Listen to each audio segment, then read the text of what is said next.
Nursery నుంచి తీసుకొచ్చిన మందారాల్ని reporting చేసుకుంటున్నానండి. ముఖ్యంగా మందారాలు రిపోర్టింగ్ చేసుకునేటప్పుడు చాలా జాగ్రత్తలు వహించాలి.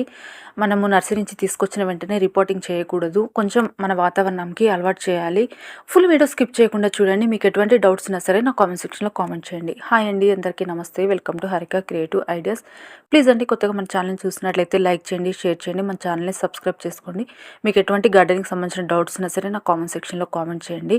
మందార మొక్కలు రిపోర్టింగ్ చేసుకునేటప్పుడు కొంచెం జాగ్రత్తగా ఉండాలండి. మట్టి విషయంలో కానీ లేకపోతే మొక్క విషయంలో కూడా మొక్కల్ని మనం సెలెక్ట్ చేసుకునేటప్పుడు ఎక్కువ కొమ్మలుండే మొక్కల్ని సెలెక్ట్ చేసుకోవాలి. నెక్స్ట్ మనం రిపోర్టింగ్ చేసుకునే ముందు ఇలా ఏమన్నా పండిపోయినవి ఆకులు కానీ పండిపోయిన మొగ్గలు కానీ ఏమన్నా ఉన్నా సరే వాటిని అయితే రిమూవ్ చేసుకోవాలి. కొత్తగా వచ్చే మొగ్గల్ని మాత్రం రిమూవ్ చేయకండి. గులాబీ మొక్కల్ని ఒక విధంగా రిపోర్టింగ్ చేసుకోవాలి, మందార మొక్కల్ని ఒక విధంగా రిపోర్టింగ్ చేసుకోవాలన్నమాట. గులాబీ మొక్కలు అయితే ఉన్న కొమ్మలన్నీ కట్ చేసి మొగ్గల్ని కూడా కట్ చేసి రిపోర్టింగ్ చేసుకోవాలండి. మనకి మందారాలకి అవసరం లేదు. పండిపోయినవి లేకపోతే వాడిపోయినవి తీసేసుకొని రిపోర్టింగ్ చేసుకోవాలన్నమాట. కుండీ విషయానికి వస్తే కొంచెం పెద్ద సైజు కుండీని తీసుకోండి. మళ్ళీ మనం రిపోర్టింగ్ చేయం కాబట్టి కొంచెం పెద్ద సైజు కుండీలో అయితే ఒకేసారి రిపోర్టింగ్ చేసుకుంటే సరిపోతుంది. నేనైతే వాటర్ క్యాన్సే యూస్ చేస్తాను మందారం మొక్కలకైతే. కొంచెం పెద్ద సైజు ఇస్తేనే మన పువ్వులు ఎక్కువ పూయడానికి ఛాన్స్ ఉంటుంది. హోల్స్ కూడా ఎక్కువ పెట్టుకోవడానికి ట్రై చేయండి. చాలా వీలైతే మీకు ఎంత వీలైతే అంత ఎక్కువ హోల్స్ పెట్టుకోవడానికి అయితే ట్రై చేయండి. చూస్తున్నారు కదా, ఇవైతే నేను మొత్తంగా రెడీ చేసేసుకున్నాను 4 మందారాలు రిపోర్ట్ చేసుకోవడానికి. ఇవి వచ్చేసి వాటర్ క్యాన్స్ అండి. నేను కుండీల కంటే ఎక్కువ వాటర్ క్యాన్స్, మనకి టెర్రస్ గార్డెనింగ్ మెయింటైన్ చేస్తున్నాం కాబట్టి వాటర్ క్యాన్స్ ఎక్కువ లైఫ్ ఉంటుంది, మనకి స్ట్రాంగ్గా ఉంటాయి. మన నర్సరీలో తీసుకొచ్చే కుండీలు పెట్టామంటే 1 సంవత్సరం కూడా కాకుండానే మొత్తం విరిగిపోతాయి అన్నమాట. మనం రిపోర్టింగ్ చేసుకునే ముందు ఇలా వాటరింగ్ చేసుకోవాలండి. వాటర్ ఫుల్ పోసేయాలి, మట్టి మొత్తం నానిపోయేంతగా. ఎందుకు అంటే మనం మట్టిని మొత్తం తీసేసి మనం రిపోర్టింగ్ చేసుకుంటాం మందారాలకి. లోపల కనిపిస్తున్నాయి కదండి బుట్టలు, ఆ ప్లాస్టిక్ బుట్టలు తీసేసే మనం రిపోర్టింగ్ చేసుకోవాలండి. ఆ బుట్టలు ఉంటే మనకి మొక్క ఎదగనివ్వవు, పువ్వులు రానివ్వవు, మొక్క కూడా చనిపోతుంది. నాకు స్టార్టింగ్లో తెలియక నేను చాలా మొక్కలను అయితే చంపుకున్నాను. మీరు అట్లా చెయ్యొద్దు అనేసి నేను క్లియర్గా చూపిస్తున్నానండి వీడియోలో. కాబట్టి మట్టి మనము బాగా నానపెట్టుకుంటే లూజ్ అయ్యి వచ్చేస్తుంది, ఫ్రీగా వచ్చేస్తుంది. మనకి ఎంత వాటర్లో నానపెట్టినా సరే ఎంత రాయిలాగా ఉంటుందంటే ఈ మట్టి, అసలు మొక్కలు అస్సలు ఎదగవండి. వాళ్ళు కెమికల్ ఫర్టిలైజర్స్ అవి ఇవి ఇచ్చి పూలు పూయిస్తున్నారు తప్పితే మనకి మట్టి, ఇట్లాంటి మట్టిలో అయితే మొక్కలు అస్సలు బ్రతకవు. మీరే చూడండి, ఫుల్ వీడియో అయితే చూడండి ఎంత గట్టిగా రాయిలాగా ఉందో, దీనిలో ఏమేమి కెమికల్స్ ఫంగస్ ఉన్నాయో. ఈ వీడియో చూసినా కన్నా మీరు చాలా జాగ్రత్తగా మొక్కల్ని పెంచుతారని అనుకుంటున్నానండి. ఇలా వాటర్ పోసిన తర్వాత కొంచెం ఇట్లా మనం చేత్తో ప్రెస్ చేస్తామంటే తొందరగా ఊడిపోయి వచ్చేస్తుంది అనమాట మట్టి. కంపల్సరీగా 100% మట్టి తీయాలండి, కొంచెం కూడా కాదు. గులాబీ మొక్కలకి ఏంటంటే కొంచెం 50% తీసి నాటుకుంటాం, మందారాలకి అలా కాదు, ఫుల్ అయితే తీసేయాలి. మెయిన్ వచ్చేసి సాయిల్ ప్రిపరేషన్ అండి. మనకి మందారాలకి చాలా మంచి సాయిల్ ఇవ్వాలన్నమాట. ఇలా మంచి సాయిల్ ఇస్తేనే మనకి పువ్వులు ప్రతిరోజు పెద్ద సైజులో మనకి మందారాలు 365 రోజులు పువ్వులు పూస్తాయి. కాబట్టి మనము సాయిల్ విషయంలో చాలా జాగ్రత్తగా ఉండాలి. ఇది వచ్చేసి మన గార్డెన్లో సాయిలేనండి. ఇది ఎర్రమట్టి. ఎర్రమట్టి తీసుకోవాలని అవసరం లేదండి. మీ దగ్గర ఏ మట్టి ఉంటే ఆ మట్టి, అంటే మనకి భూమిలో నుంచి వచ్చింది ఏదైనా ఎర్రమట్టి అయినా నల్ల మట్టి అయినా ఏ మట్టి అయినా సరే పర్లేదు, తీసేసుకొని నీట్గా ఎండపెట్టుకొని జల్లించుకోండి. వీటిని పెద్ద పెద్ద రాళ్ళు ఉంటే మనం వేసినవి ఏమి కలవవు, నీట్గా జల్లించి పెట్టుకోవాలండి. ఇది జల్లించుకునే వీడియో కూడా నేను అప్లోడ్ చేశాను, చూడని వాళ్ళు ఉంటే ఒకసారి చూడండి. ఎంత నీట్గా ఉందో చూడండి. మీకు ఏమన్నా వాడుకున్న మట్టి ఉంటే మాత్రం దానిలో కొంచెం పసుపు వేపపిండి కలిపి ఎండపెట్టుకొని జల్లించుకోండి. వాడుకున్నదైతే దాంట్లో ఏమన్నా ఫంగస్ లాంటిది ఏమన్నా పురుగులు లాంటివి ఉంటాయి కదా, జల్లించుకోండి. నెక్స్ట్ మరొక ఇంగ్రీడియంట్ వచ్చేసి ఇది నేను కోకోపీట్ వేసుకుంటున్నానండి. మనకి కోకోపీట్ మనం బయట నుంచి తీసుకొచ్చుకున్నప్పుడు దీన్ని బాగా కడిగి ఎండపెట్టుకోవాలి. కంపల్సరీగా కోకోపీట్ని అయితే కడిగి ఎండపెట్టుకోవాలి. మీ దగ్గర కోకోపీట్ లేదు అనుకుంటే మాత్రం ఇదే క్వాంటిటీ ఇసుక తీసుకోండి. ఒక్క వంతు నేను మట్టి తీసుకుంటే ఒక ముప్పావు వంతు నేను కోకోపీట్ తీసుకుంటాను. అదే క్వాంటిటీలో మీరు ఇసుక తీసుకోండి. ఇసుక కానీ వరి పట్టు కానీ లేకపోతే మనకి చెక్క పొట్టు కానీ తీసుకోండి. ఎందుకు అంటే మట్టిని టైట్ అవ్వకుండా చేస్తుంది ఇది లూజ్ చేయడానికి. అంతేకాని మనకి కోకోపీట్ వల్ల ఎటువంటి ఉపయోగాలు ఉండవండి. మనకి న్యూట్రియన్స్ అట్లాంటివి ఏం రావు. లూజ్ చేయడానికి, మట్టిని లూజ్ చేయడానికి లేకపోతే పర్లేదండి. మన దగ్గర ఏ ఉంటే అవే ఉండాలని ఏం లేవు. అందుకనే అండి మన దగ్గర ఉన్న వాటితోనే నేను ఆప్షన్గా చూపిస్తున్నాను. నా దగ్గర కోకోపీట్ ఉంది కాబట్టి నేను చూపిస్తున్నాను. అదొకటి లైట్ వెయిట్గా ఉంటుంది మట్టి కోకోపీట్ యూస్ చేయడం వల్ల. లేకపోతే మాత్రం ఒక ముప్పావు వంతు ఇసుక తీసుకోండి, బాగా జల్లించుకోండి. ఇసుక కూడా రాళ్ళు లేకుండా నీట్గా జల్లించుకోండి. ఇది వచ్చేసి కిచెన్ కంపోస్ట్ అండి. మన గార్డెన్లో రెగ్యులర్గా వస్తూ ఉంటుంది కదా కిచెన్ కంపోస్ట్, దీన్ని కూడా నీట్గా జల్లించి పెట్టుకున్నాను. మీ దగ్గర కిచెన్ కంపోస్ట్ కానీ లేకపోతే మనకి పశువుల ఎరువు వేసుకోవచ్చండి. ఇది క్వాంటిటీ వచ్చేసి పావంతు తీసుకుంటున్నాను. నేను కిచెన్ కంపోస్ట్ తీసుకుంటున్నాను. నెక్స్ట్ వచ్చేసి వర్మి కంపోస్ట్ 2 తీసుకుంటున్నా కాబట్టి 2 పావంతు తీసుకున్నా. 2 కలిపి మనకి హాఫ్ అయిపోతది. కాబట్టి మీ దగ్గర ఏది ఒకటి ఉన్నా సరే హాఫ్ బకెట్ అయితే తీసుకోండి. నెక్స్ట్ ఇది వచ్చేసి వర్మి కంపోస్ట్ అండి.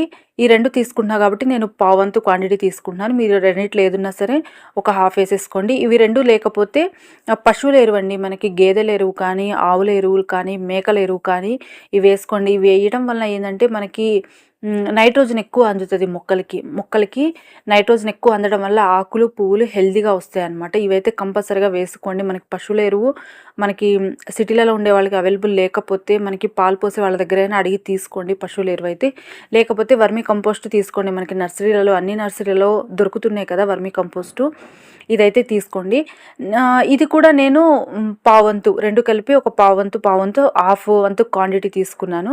ఈ రెండింటిని బాగా మిక్స్ అయ్యే విధంగా మిక్స్ చేసుకోండి. నెక్స్ట్ నేను ఇసుక మాత్రం చాలా తక్కువ క్వాంటిటీ తీసుకుంటున్నాను. ఎందుకంటే ఆల్రెడీ నేను కోకోపీట్ వేసుకున్నాను కాబట్టి కొంచెం ఒక పావంతు కూడా కాదండి, పావంతు కంటే తక్కువ మాత్రమే. ఇసుక చూడండి ఎంత జల్లించుకున్న ఇసుక తీసుకోవాలి. చాలా మెత్తగా ఉండాలన్నమాట ఇసుక.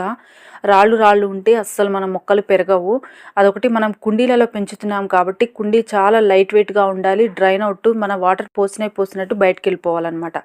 ఇంత చక్కగా మనం ప్రిపేర్ చేసుకోవాలి కుండీలలో మట్టిని. దీనిలోకి వచ్చేసి ఒక గుప్పెడు పసుపు తీసుకోండి. ప్రతి ఒక్కళ్ళ కిచెన్లో అవైలబుల్ ఉంటుంది కదా పసుపునైతే ఒక గుప్పెడు తీసుకోండి. గుప్పెడు అంటే నేను క్వాంటిటీ ఎక్కువ చేసుకుంటున్నా కాబట్టి ఇంతటికి ఒక గుప్పెడు వేసుకుంటున్నాను. నెక్స్ట్ ఇది వచ్చేసి ఎప్సమ్ సాల్ట్ అండి. ఇది కంప్లీట్ ఆర్గానిక్ ఫర్టిలైజర్ అనమాట. ఇది మనకి మెడికల్ షాప్స్లో కూడా అవైలబుల్ ఉంటుంది. ఇది ఎందుకు అంటే ట్రాన్స్ప్లాంట్ షాక్లోంచి బయటకు రావడానికి ఉపయోగపడుతుంది మనకి. ఇది ఎప్సమ్ సాల్ట్ మెడికల్ షాప్లో అవైలబుల్ ఉంటుందండి. ఇది లేకపోతే మాత్రం మీరు ఏం చేస్తారంటే దాల్చిన చెక్క ఉంటుంది చూడండి, దాల్చిన చెక్క పౌడర్ అయినా తీసుకోండి. ఇది కూడా చక్కగా ఉపయోగపడుతుంది మనకి, రూటింగ్ హార్మోనింగ్గా పనిచేస్తుంది. నెక్స్ట్ 2 గుప్పెళ్ళు నేను వేపపిండి తీసుకుంటున్నానండి. వేపపిండి మట్టిలో ఎటువంటి పురుగులు రాకుండా, ఫంగస్ అటాక్ కాకుండా ఉపయోగపడుతుంది. వేపపిండి లేకపోతే మీరు వేపాకులు ఉంటాయి కదండి, వేపాకులు తీసుకొచ్చి పౌడర్ చేసి దాన్ని కూడా వాడుకోవచ్చు. నేను ఫస్ట్ టైం యూస్ చేసిన వేపపిండి. ఇన్ని సంవత్సరాల నుంచి కూడా నేను వేపాకుల్ని ఒకేసారి తీసుకొచ్చి గ్రైండ్ చేసుకొని అదే వాడుకుంటూ ఉంటా. కానీ నా దగ్గర అయిపోయింది. ప్లస్ వేప చెట్టు కూడా లేదండి, మాకు దగ్గరలో కొట్టేశారు. కాబట్టి వేపపిండి తెప్పించుకున్నాను నేను. వేపాకు కూడా నేను ప్రిపేర్ చేసి చూపిస్తాను, అది కూడా లైవ్లో. అంటే ఆన్లైన్లో కూడా మనకి దొరుకుతుంది కదండి వేపపిండి, అదైనా తెప్పించుకోండి. లేకపోతే ప్రిపేర్ చేసుకోండి. వేపాకుని తీసుకొచ్చి నీట్గా కడిగి బాగా ఎండలో ఆరపెట్టుకొని పౌడర్ చేసుకోండి. ఇది కూడా చక్కగా మనము అప్పుడప్పుడు కూడా వేసుకోవచ్చు అనమాట, ఒకేసారికి వేయకపోయినా సరే. దీన్ని బాగా మిక్స్ అయ్యే విధంగా మిక్స్ చేసి పెట్టుకోండి. మీరు ఒకేసారి ఎక్కువ క్వాంటిటీ కూడా మిక్స్ చేసి పెట్టేసుకోవచ్చండి. ఇలా మనం ఎక్కువ క్వాంటిటీ కూడా చేసుకొని మిక్స్ చేసి పెట్టుకోవడం వల్ల కూడా మనకి అన్నీ కలిసిపోయి బాగా మాగుతుంది అనమాట. మాగింది కూడా మన మొక్కలకి చాలా బాగా ఉపయోగపడుతుంది. మీరు అప్పటికప్పుడు ప్రిపరేషన్ కాకుండా బాగా మాగబెట్టుకొని కూడా మన మొక్కలకి ఇవ్వడం వల్ల మొక్కలు చాలా బాగా ఎదుగుతాయి.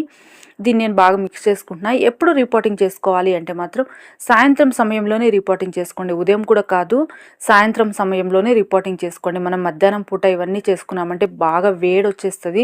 వేడి రావడం వల్ల మొక్కలు కూడా చనిపోయే ఛాన్స్ ఉంటుంది. మట్టి చూడండి ఎంత లూజ్గా లైట్ వెయిట్, ఇలా పట్టుకున్నా సరే విడిపోతుంది ఎక్కడికక్కడ. ఇలాంటి మట్టి మన కుండీలలో ఇవ్వడం వలన అసలు గాలి వెలుతురు చక్కగా లభిస్తుంది మన మొక్కలకి. రూట్ కూడా బాగా స్ప్రెడ్ అవ్వడానికి ఉపయోగపడుతుంది. చూస్తున్నారు కదండి ఎంత లైట్ వెయిట్గా ఉందంటే మట్టి. ఇంత లైట్ వెయిట్గా పెట్టుకుంటేనే మనకి టెర్రస్ పైన కూడా బరువు లేకుండా ఉంటుంది. ప్లస్ మన వాటర్ కూడా డ్రైన్ అవుట్ తొందరగా అయిపోతుంది. నెక్స్ట్ ఇది వచ్చేసి మొక్కకున్న కవర్ మొత్తం తీసేసుకున్నానండి. తీసేసుకున్న తర్వాత చూడండి ఎన్ని పురుగులు తిరుగుతున్నాయి అంటే, చిన్న చిన్న చీమల్లాగా తెల్లగా ఒక టైపు ఫంగస్ లాగా ఉన్నాయి మొత్తము. కాబట్టి మీరు ముఖ్యంగా ఏం చేయాలంటే, చూస్తున్నారు కదండి తెల్ల పురుగులు. మీరు నర్సరీ నుంచి తీసుకొచ్చి అలానే మొక్కను పెట్టేయడము కుండీలలో, మట్టిని తీయకుండా. చాలామంది ఏం చేస్తున్నారంటే నర్సరీలలోనే వాళ్ళతోనే పెట్టించేసుకుంటున్నారు. వాళ్ళు ఎలా రిపోర్టింగ్ చేస్తున్నారంటే ఇలా కవర్ తీస్తున్నారు, మట్టిని అస్సలు కదిలించకుండా ఎర్రమట్టి వేసి అలానే రిపోర్టింగ్ చేసుకుంటున్నారు. మీరు ఓపిక చేసుకొని ఇవన్నీ కలిపి పెట్టుకోండి. ఎన్ని సంవత్సరాలైనా మనకి మొక్క అనేది చెదరదు. ప్లస్ పువ్వులు కూడా చక్కగా పూస్తాయి. ఎంత ఫంగస్ ఉందంటే మట్టిలో ఫంగస్ ఉంది, కెమికల్ ఫర్టిలైజర్స్ వేస్తారు. ప్లస్ పురుగులు చూడండి ఎన్ని పురుగులు ఉన్నాయంటే చాలా పురుగులు ఉన్నాయి. చాలామంది ఇవి మట్టి తీయడానికి చాలా భయపడుతున్నారండి, మొక్క చనిపోతుందేమో మొక్క బ్రతకదు, ఇది మొత్తం మనం రూటుని కదిలిస్తున్నాం కదా అని. ముఖ్యంగా మందారాలకి మనం ఎటువంటి టెన్షన్ పడిన అవసరం లేదండి. ఎందుకంటే మందారాలని మన కొమ్మలతో కూడా ఈజీగా బ్రతికించుకోవచ్చు. కొంచెం గులాబీలకి ఏంటంటే కొంచెం టెన్షన్ పడాలి, అయినా కూడా ఏం కాదండి, మనం బ్రతికించుకుంటాము. కాబట్టి మందారాలకైతే ముఖ్యంగా వాటికి ఉన్న మట్టిని మొత్తం కూడా తీయండి. చూడండి ఎంత గట్టిగా రాయిలాగా ఉంటుందంటే మట్టి. నేనైతే దాదాపు నాకు ఈ 4 మొక్కలు రీపోటింగ్ చేసుకునేసరికి 7-8 అవర్స్ పట్టిందండి. 7-8 గంటలు పట్టింది మట్టి తీయడానికి. ఎంత గట్టిగా ఉన్నాయి మట్టి. ప్లస్ లోపల ఒక ప్లాస్టిక్ బుట్టలు అని చెప్పాను కదండి, ఆ బుట్టలు కూడా చాలా గట్టిగా అయిపోయినాయి. అంటే రూట్ ఎక్కువ స్ప్రెడ్ అయిపోయింది. కొంచెం ఓల్డీలా ఉన్నట్టున్నాయి ఈ మొక్కలు, కొంచెం పెద్ద వయసున్న మొక్కలు ఉన్నట్టున్నాయి. రూట్ కూడా బాగా స్ప్రెడ్ అయిపోయింది. నాకు ఆ బుట్ట తీయడానికి కూడా రాలేదు. చాలా అంటే చాలా టైం పట్టింది. చూస్తున్నారు కదా, నేను చెయ్యి పెట్టి బలంగా తీసినా సరే ఆ మట్టి రావట్లేదు.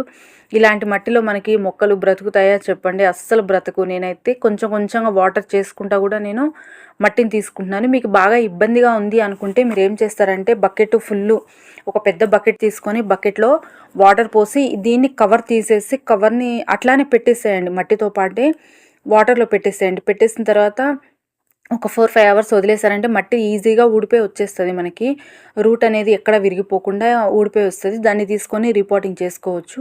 నేనైతే మెల్లగా తీసుకుంటున్నాను, ఎందుకంటే మళ్ళీ బకెట్లో ఇదంతా వేసినాక మట్టిని మళ్ళీ మనం తీసేసుకోవాలి కదా. అందుకని చాలా జాగ్రత్తగా రూట్ అనేది ఎక్కడ స్ప్రెడ్ ఇరిగిపోకుండా తీస్తున్నానండి. మనకి చిన్న చిన్న వేర్లు ఉంటాయి కదా, అవి ఇరిగిపోయినా ఏం కాదు, మనకి మళ్ళీ వచ్చేస్తుంది. కానీ మదర్ రూట్ ఉంటుందండి, తల్లి వేరు ఉంటుంది. ఆ తల్లి వేరు కట్ అయిందంటే మాత్రం కొంచెం సెట్ చేసుకోవడానికి కొంచెం టైం పడుతుంది. కాబట్టి అదనేది విరిగిపోకుండా చాలా జాగ్రత్తగా తీసుకోవాలి. ఇలాంటి చిన్న చిన్న వేర్లు ఇరిగిపోయినా మనకి వచ్చేస్తాయి, వెంటనే వచ్చేస్తాయి. ఆల్రెడీ మన ఛానల్లో ఒక వీడియో ఉందండి, నేను ఇట్లా ఇదే విధంగా రిపోర్టింగ్ చేసుకున్నాను, పువ్వులు కూడా పూస్తున్నాయి. అదొకసారి చూడని వాళ్ళు ఉంటే చూడండి. మళ్ళీ రీసెంట్గా గులాబీ మొక్కల్ని కూడా నేను రిపోర్టింగ్ చేసుకున్న వీడియో కూడా పెట్టాను, అది కూడా చూడని వాళ్ళు ఉంటే చూడండి. ఎందుకంటే ముఖ్యంగా మనము మొక్కను పెట్టుకునే విధానాన్ని బట్టి మనకి పువ్వులు రావడమా లేకపోతే మొక్క చనిపోవడమా అనేది జరుగుతుంది. కాబట్టి ఈ జాగ్రత్తలు అయితే కంపల్సరిగా తీసుకోండి. ఎంత కదిలించినా మట్టి అయితే అస్సలు రావట్లేదండి. కొన్ని సంవత్సరాల పాటు నేను పెంచుకుంటున్న మొక్కలు అలానే ఉంటున్నాయి నా దగ్గర కుండీలలో. కొన్ని సంవత్సరాల పాటు నేనైతే కొన్నిటిని రీపోటింగ్ కూడా చేసుకోలేదు, అదే మట్టిలో అలానే ఉంటున్నాయి. కాబట్టి మనం మట్టి పెట్టుకునేటప్పుడు చాలా జాగ్రత్తగా, ఒకేసారి కొంచెం వాడిపోతుందండి, ఒక 10-15 డేస్ వాడిపోతుంది, మళ్ళీ మనకు వస్తుంది. ఇప్పుడు కానీ మనం భయపడి ఇవన్నీ తీయకుండా పెట్టామంటే మొక్క మాత్రం అస్సలు హెల్దీగా ఉండదు. ఎక్కడ వేసిన చెట్టు అక్కడ అట్లానే ఉండిపోతుంది. మనం రిపోర్టింగ్ చేసుకున్నప్పుడు ఎలా ఉందో చెట్టు అలానే ఉంటుంది. దానికి న్యూ గ్రోత్ అనేది ఉండదు, కొత్త మొగ్గలు అనేవి రావు. మొత్తం చూడండి ఎంత కష్టపడ్డానంటే అంత అసలు బాగా జిగురు మట్టి ఇదైతే మొత్తం నీట్గా తీసేసుకున్నాను. తీసుకున్న తర్వాత ఆ ప్లాస్టిక్ బుట్ట తీసేయాలండి. వాటర్లో మొత్తం నేను మట్టి తీసేసి చూపిస్తాను ప్లాస్టిక్ బుట్ట ఎలా ఉంటుందో. ఆ బుట్టలో నుంచి వేర్లు మొత్తము ఇరుక్కుపోయి ఉన్నాయి. ఆ బుట్ట తీయడానికి కూడా నాకు చాలా టైం పట్టింది, అంత గట్టిగా ఉందన్నమాట ఆ బుట్ట అయితే. ఈ బుట్ట తీసుకునేటప్పుడు కొంచెం జాగ్రత్తగా ఉండాలండి, ఎందుకంటే బుట్ట కొంచెం షార్ప్గా ఉంటుంది. ఆ ప్లాస్టిక్ బాస్కెట్ మనం కట్ చేసి తీసేటప్పుడు కొంచెం షార్ప్గా ఉంటుంది. కాబట్టి కొంచెం జాగ్రత్తగా ఇంకొకరి సహాయం అయితే తీసుకోండి. ఒక్కళ్ళు తీయడానికి కాకుండా మరొకరి సహాయం అయితే తీసుకొని ఆ ప్లాస్టిక్ బుట్టనైతే చూస్తున్నారు కదండి, ప్లాస్టిక్ బుట్టనైతే నీట్గా ఎక్కడ కట్ అవ్వకుండా జాగ్రత్తగా తీసుకోవాలి. చాలా గట్టిగా ఉన్నాయి రూట్స్, మొత్తం వేరు మొత్తం స్ప్రెడ్ అయిపోయిందండి. ఆ రూట్లో మొత్తం ఇరుక్కుపోయి వేరు కూడా చూడండి మొత్తం వంకలుగా అయిపోయింది. మనం అదే కొమ్మలతో పెట్టుకున్నవి రీపోటింగ్ చేసుకుంటుంటే మనకి వేరు ఎట్లుంటుందంటే చాలా ఫ్రీగా ఉంటుందండి. ఇవైతే మొత్తం ఏదో బంధించేసినట్టే ఉన్నాయి, ఒక రూమ్లో పెట్టి బంధించేస్తే అలా ఉన్నాయి అన్నమాట ఈ రూట్ మొత్తము. కాబట్టి కంపల్సరీగా అయితే తీసేసుకోండి. నేనైతే చాలా జాగ్రత్తగా ముక్కలుగా చేసి ఆ రూట్కి ఎక్కడ దెబ్బ కాకుండా నేను తీసేసుకున్నాను.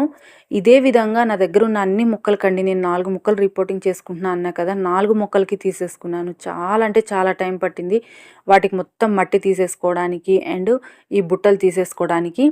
తీసుకున్న తర్వాత మీరు ఏం చేస్తారంటే ఇలా బుట్టలు మొత్తం తీసేసుకున్నారు, మట్టి మొత్తం తీసేసుకున్నారు అంటే వాటర్లో వేసేసుకోండి వీటిని.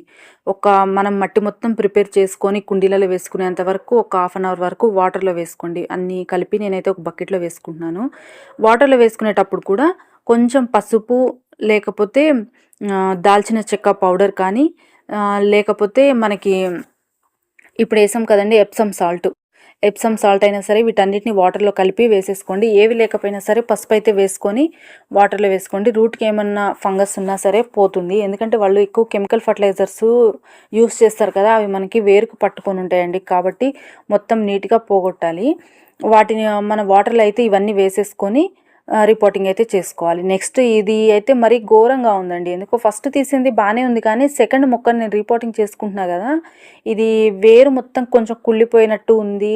నెక్స్ట్ ఇది వచ్చేసి ఇది ఏదో ఫంగస్ లాగా ఉందండి. ఇది ఆల్రెడీ మనకి గులాబీ మొక్కలో వచ్చింది, నేను చూపించాను. పెద్ద రాయి వచ్చింది, నెక్స్ట్ ఇట్లా పెద్ద కెమికల్ గడ్డలు కూడా వచ్చినాయి. కానీ ఈ మొక్కలో కనిపించింది, నేను 4 మొక్కల్లో కానీ ఈ ఒక్క దానిలో కనిపించింది. మిగిలిన 2 మొక్కలు మట్టి గట్టిగా ఉంది, కానీ ఇట్లాంటి కనిపించలేదు. అంటే ఒక్కొక్క నర్సరీలో ఒక్కోలా ఉంటుందేమో తెలియదు, కానీ ఒక్కొక్క మొక్క ఒక్కోలా ఉండేలా ఉంది. కాబట్టి మీరు ఈ టెన్షన్స్ ఏం పడకుండా మొత్తం నీట్గా మట్టి రిమూవ్ చేసేసి పెట్టేసుకోండి. ఇదేదో ఫంగస్ లాగా ఉందండి, అసలు అదేందో కూడా అర్థం కావట్లేదు. నాకు గులాబీ మొక్కలో కూడా వచ్చేసింది. మీరు తెలియక పెట్టేసుకున్నారంటే ఈ ఫంగస్ మొక్క మొత్తం స్ప్రెడ్ అయిపోయి వేరైతే నాకు ఆల్రెడీ ఈ ఫంగస్ ఉండడం వల్ల ఏమో తెలియదు, కానీ వేరైతే కుళ్ళిపోతుంది. వేరైతే చాలా హెల్దీగా లేదు, మిగిలిన మొక్కలు ఉన్నట్టయితే లేదు నాకు. మొత్తం ఇది ఈ చెట్టు కొంచెం ఎందుకో తేడాగా ఉందండి. కొంచెం బ్రతుకుతుందో లేదో చెప్పలేము.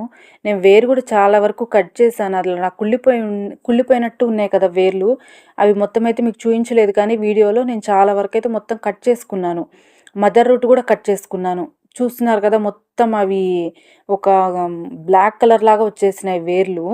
కొంచెం గడ్డిలాగా అయిపోయింది, ఫ్రెష్గా అయితే అనిపించలేదు నాకు రూట్. ఇది ఓల్డ్ మొక్కో లేదో తెలియదు, కానీ లేకపోతే కెమికల్ ఫర్టిలైజర్ వల్ల ఇట్లా అయిపోయిందో ఏమో తెలీదు. మొత్తం అయితే ఇది బ్రతుకుతుందో లేదో కూడా చెప్పలేము, కానీ చూద్దామండి. ఇదైతే నేను అంటే మనం తెచ్చుకునేటప్పుడు మనం పైకి హెల్దీగా కనిపిస్తుంది, కానీ మనం వేర్లు చూడలేము కదండి. ఏదైనా హెల్దీ మొక్క తెచ్చుకోవాలి అంటే మనం ఏం చూస్తామంటే ఎక్కువ కొమ్మలు ఉన్నాయా, పువ్వులు పెద్ద సైజులో పూస్తున్నాయా, ఈ చెట్టు హెల్దీగా ఉంది అని చూడగలం, కానీ మనకి వేర్లు హెల్దీగా ఉన్నాయో లేవో చూడలేం కదా. ఇదైతే అస్సలు హెల్దీగా లేదండి, ఎక్కడ పట్టుకుంటే అక్కడ ఇరిగిపోతున్నాయి వేర్లు. ఇది నాకు తెలిసిన ముద్దమందారము. ఆల్రెడీ మన దగ్గర ముద్దమందారం లేదు అని నేను తీసుకొచ్చాను. మన దగ్గర ఉన్న ముద్దమందారం అయితే పెద్ద సైజులో పువ్వులు పూసేది. దానికి వచ్చేసి మనకి ఫంగస్ అటాక్ అయిపోయి చనిపోయిందండి. దాన్ని ఏమంటారంటే ఒక టైప్ ఆఫ్ పురుగులు ఉంటాయి కదా, అవి అటాక్ అయిపోయి ఆ మొక్క చనిపోయిందని నేను వేరే తీసుకొచ్చాను. ఎందుకో తెలియదు, ఇది కూడా నాకు బ్రతుకుతుందో లేదో డౌట్గా ఉంది. కంపల్సరీగా నేను నెక్స్ట్ ఇంకో వీడియో చేస్తానండి. నేను రిపోర్టింగ్ చేసుకున్న తర్వాత ఎలాగ నాటుకున్నాయి, ఎలా చిగుర్లు వస్తాయి, ఎలాంటి జాగ్రత్తలు తీసుకోవాలి అనేసి కంపల్సరీగా నేను పార్ట్ 2 వీడియో చేస్తాను. స్కిప్ చేయకుండా చూడండి, ఎందుకంటే మనము మొక్కలు పెట్టుకునే విధానం తెలియాలి కదండి. చాలామంది నాకు కామెంట్ సెక్షన్లో కామెంట్ ఏం చేస్తున్నారంటే మొక్కలు రిపోర్టింగ్ చేసుకున్న తర్వాత ఆకులు వాడిపోతున్నాయి, చిగుళ్ళు రావట్లేదు, చాలా భయంగా ఉంది అనేసి కామెంట్ సెక్షన్లో కామెంట్ చేస్తున్నారు. మీ అందరికీ నేను ఆన్సర్ ఇస్తానండి. వాడిపోతాయండి, కంపల్సరీగా వాడిపోతాయి, కానీ వాటిని మనం కొంచెం అయితే కేరింగ్ తీసుకోవాలి. మెల్లగా ఎలా కొలా మొత్తం తీసేసుకున్నానండి రిపోర్టింగ్ చేసుకున్న తర్వాత. ఈ మట్టిని అయితే అసలు వేస్ట్ చేయని అవసరం లేదండి. మనము నీట్గా 4 మొక్కల నుంచి వచ్చిన మట్టి ఇది.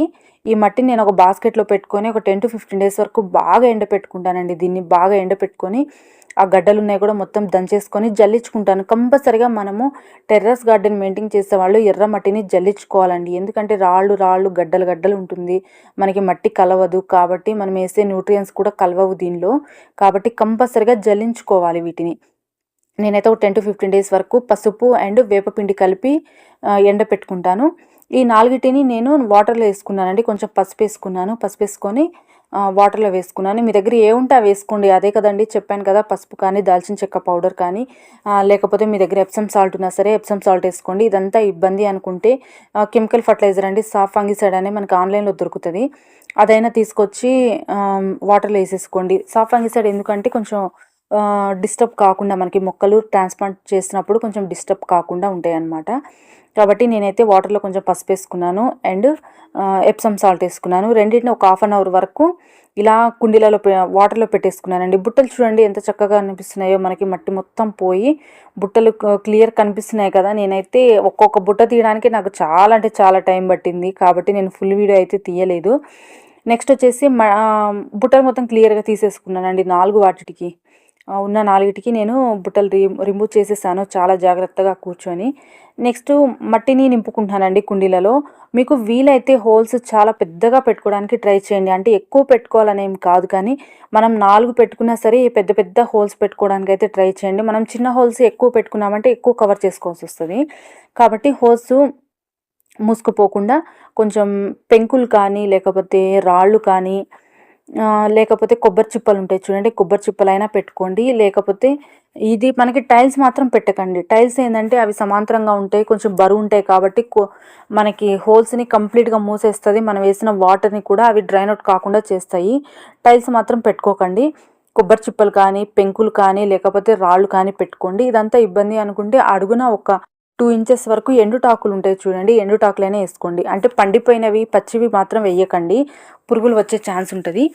ఎండిపోయినవి వేసుకోండి. లేకపోతే కోకోపీట్ కూడా వేసుకోవచ్చు. మనకి కొబ్బరి పీచు ఉంటది చూడండి. మనం కొబ్బరికాయలు కొట్టిన తర్వాత కొబ్బరి పీచు కూడా ఒక లేయర్ అంతా ఏసేయండి. ఒక 1 ఆర్ 2 ఇంచెస్ వరకు నింపేసుకోండి రాళ్ళు లేవు అనుకుంటే. నెక్స్ట్ కుండీలలో నేను మట్టి నింపుకుంటున్నాను. మట్టి ఎంతవరకు నింపుకోవాలంటే మనకి కుండీకి ఒక 60% వరకు మట్టి నింపుకోవాలండి. మనకి కుండీ పైన ఓన్లీ ఒక 2 ఇంచెస్ వరకే గ్యాప్ ఉంచుకోవాలి. మరి ఎక్కువ గ్యాప్ ఉంచుకోకూడదు. ఎక్కువ గ్యాప్ ఉంచుకుంటే మనకి కుండీలో మట్టి అనేది ఆరిపోదు. గాలి వెలుతురు అనేది తగలదు. పైన ఎక్కువ గ్యాప్ ఉంచుకోకూడదండి. కాబట్టి ఒక 60% వరకు నేను మట్టిని అడుగుని నింపేసుకుంటున్నాను. మొక్క పెట్టుకొని చూసుకోవాలి మనకి ఎంతవరకు సరిపోతుందా అని. నేను బుట్టలు తీసేసుకున్నాను కదా! మొక్క ఈ విధంగా పెట్టుకొని మొక్క పైన మొత్తం నిండిపోయేంత వరకు కూడా పోయకండి. ఒక 2 ఇంచెస్ వరకు అంతే పోయండి. మొత్తం నిండిపోయేంత పోసినా సరే మనకి రూట్ అనేది తొందరగా స్ప్రెడ్ కాదు. కాబట్టి గాలి వెలుతురు కూడా మనకి వేరుకి తగలదు. కాబట్టి మీరైతే ఒక 2 ఇంచెస్ వరకే వేసుకోండి. ఇది కంప్లీట్‌గా సాయంత్రం పూటే చేసుకోండి. మరీ చెప్తున్నా మార్నింగ్ టైంలో అయితే చేయకండి. సాయంత్రం పూట ఎందుకు చెప్తున్నానంటే మనకి నైట్ అంతా కొంచెం చల్లగా ఉంటది కాబట్టి సాయంత్రం పూట చేసుకుంటే అది కొంచెం చనిపోయే ఛాన్స్ ఉండదు. నెక్స్ట్ మీరు రీపాటింగు ఫిబ్రవరి, మార్చి నెలలోనే చేసుకోండి. తర్వాత మాత్రం ఇంక చేసుకోకండి. మనకి ఎండలు ముదిరిపోతాయి. మొక్కలు మనం రీపాటింగ్ చేసుకున్నా సరే చనిపోతాయి కాబట్టి ఈ సమయంలోనే గులాబీలు కానీ, మందారాలు కానీ రీపాటింగ్ చేసుకోండి. మార్చి వచ్చిందంటే మార్చి ఒక 15 డేస్ వరకేనండి. 15 డేస్ తర్వాత నుంచి ఎండలు ముదిరిపోతాయి. ఆ టైంలో రిపోర్టింగ్ అయితే చేయకండి. ఎండ షాక్ నుంచి అవి బయటపడలేవు. మనం ఇష్టంగా కొనుక్కున్న మొక్కలు కూడా చనిపోయే ఛాన్స్ ఉంటుంది. నాకెందుకో చెట్టు అడుక్కి అనిపించింది. నేను మళ్ళీ తీసుకొని పైన పెట్టేసుకున్నాను. అంటే ఒక 2 ఇంచెస్ గ్యాప్ ఉంచుకోవాలి. ఫస్ట్ మొక్క పెట్టుకున్నప్పుడు చాలా గ్యాప్ అనిపించింది. అలా పెట్టుకోవడం వల్ల మనకి ఇబ్బంది అనమాట. వాటర్ కూడా ఎక్కువ నిలిచిపోతాయి. కాబట్టి తీసి ఈ విధంగా నింపుకోండి. నింపుకున్న తర్వాత అడుగున ఏమన్నా ఆకులు పెద్ద పెద్ద ఆకులు అట్లాంటివి ఏమన్నా ఉంటే తీసేసుకోండి. చెట్టుకు కూడా పెద్ద పెద్ద ఆకులున్నా, పండిపోయిన ఆకులున్నా అలాంటివి కూడా తీసేసుకోండి. అస్సలు ఉంచకండి.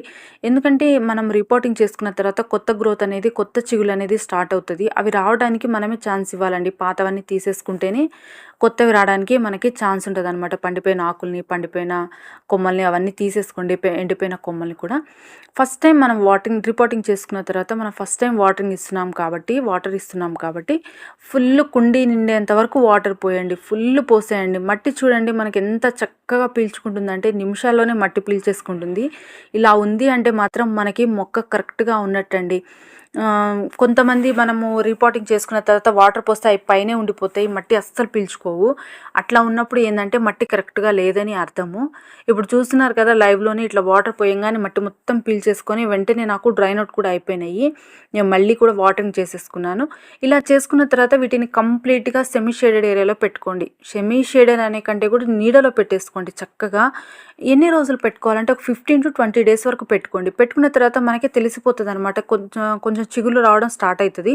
అప్పుడు కొంచెము సెమీ షేడెడ్ ఏరియాకి షిఫ్ట్ చేసుకోవాలి. తర్వాత మనం ఎండలో పెట్టుకోవాలి. ఒకేసారి ఎండకు కూడా షిఫ్ట్ చేయకూడదు మొక్కల్ని. వాటరింగ్ మాత్రం ఇప్పుడు మనం ఫస్ట్ టైం ఇచ్చాం కదండి, మనం నీడలో పెట్టుకుంటాము. మనకి మట్టి అనేది ఆరిపోదు.